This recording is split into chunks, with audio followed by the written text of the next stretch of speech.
Assalamualaikum warahmatullahi wabarakatuh. Welcome back to my channel dengan saya Nur Tridayanti.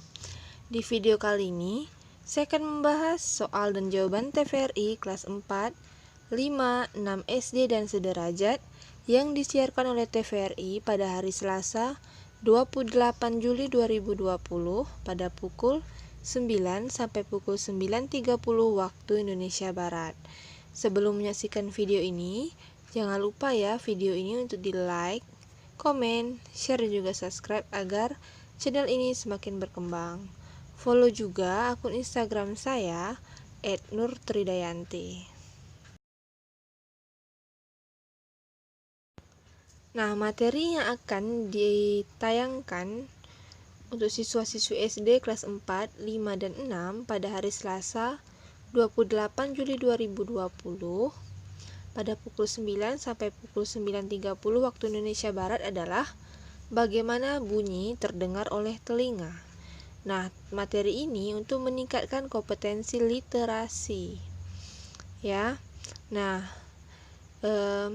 di tayangan TVRI pada hari Selasa ini itu ada 2 pertanyaan yang akan diajukan, yang akan ditanyakan untuk siswa-siswi SD, dan pertanyaannya itu diberikan setelah menonton video yang ditayangkan di TVRI. Jadi ada 2 pertanyaan yang diajukan ya. Nah, sebelum menyaksikan video ini, ingat video ini jangan di skip, silahkan disimak dengan baik. Soal dan pembahasan tentang bagaimana bunyi terdengar oleh telinga. Oke, kita langsung saja ke pembahasannya ya.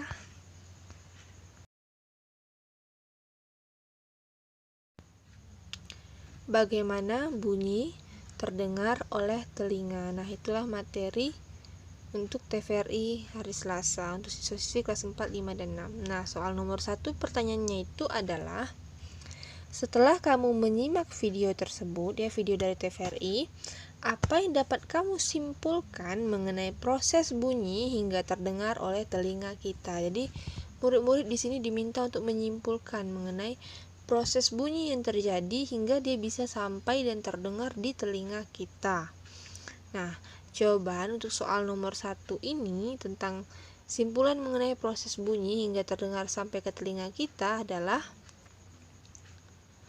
suara berupa getaran itu ditangkap telinga bagian luar.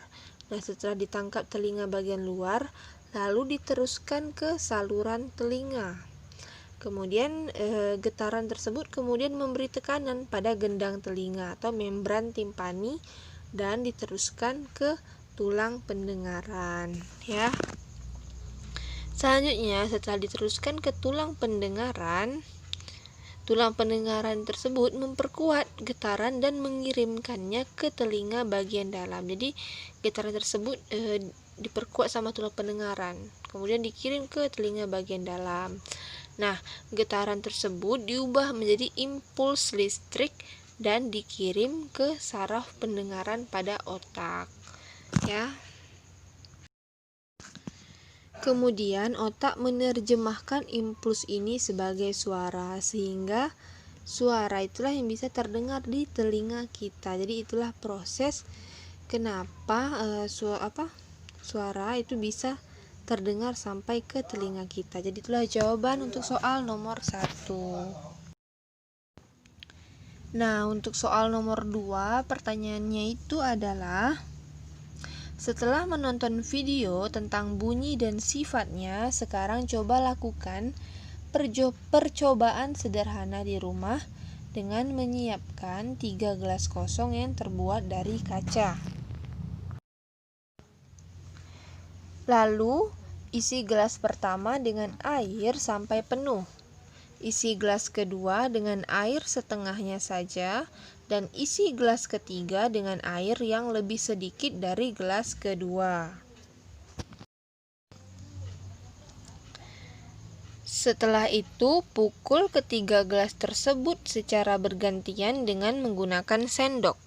Nah, apa pendapatmu mengenai perbandingan bunyi tersebut? Jadi ada 3 gelas yang terisi air itu berbeda volumenya dan diminta untuk siswa-siswi secara bergantian itu memukul gelas tersebut. dengan menggunakan sendok. Jadi apa pendapat siswa-siswi mengenai perbandingan bunyi dari ketiga gelas tersebut? Apakah ada perbedaan? Nah, referensi jawaban untuk soal nomor 2 ini tuh adalah gelas yang berisi air berbeda dapat menghasilkan bunyi yang berbeda pula. Sebab banyak air di setiap gelas dapat mempengaruhinya. Jadi volume air di setiap gelas itu akan mempengaruhi bunyi yang dihasilkan. Jadi akan berbeda ya bunyi setiap gelas. Bunyi yang dihasilkan pada gelas berisi air penuh suaranya lemah dan tidak kencang. Sementara gelas yang berisi air lebih sedikit menghasilkan bunyi yang lebih keras dan nyaring. Jadi di antara ketiga gelas tadi, gelas yang ketiga itu akan menghasilkan bunyi yang lebih keras dan nyaring. Kemudian gelas yang kedua karena berisi setengah gelas airnya, dan yang paling lemah suaranya dan tidak kencang adalah gelas yang pertama karena terisi penuh dengan air. Jadi itulah referensi jawaban untuk soal nomor 2.